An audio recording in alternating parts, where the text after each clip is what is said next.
Welcome to our channel.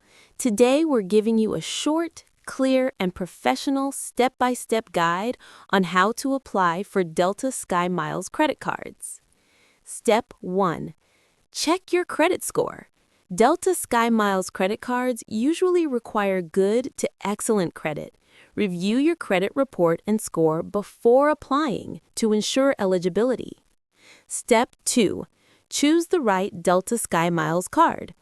Visit delta.com/sky credit cards to compare options. Consider cards from American Express like the Delta SkyMiles Gold, Platinum, or Reserve cards, and pick one that fits your travel goals and spending habits. Step 3. Gather required information.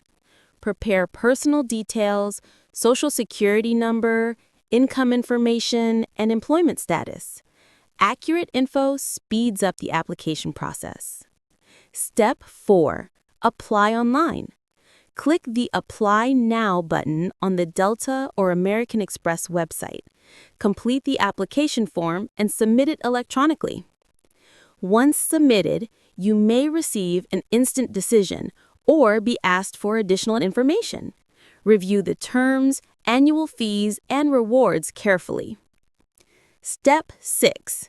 Accept the card and activate it. If approved, your card will arrive by mail. Activate it online or via the app to start earning SkyMiles on purchases. Thanks for watching. Don't forget to like this video and subscribe to our channel for more helpful guides.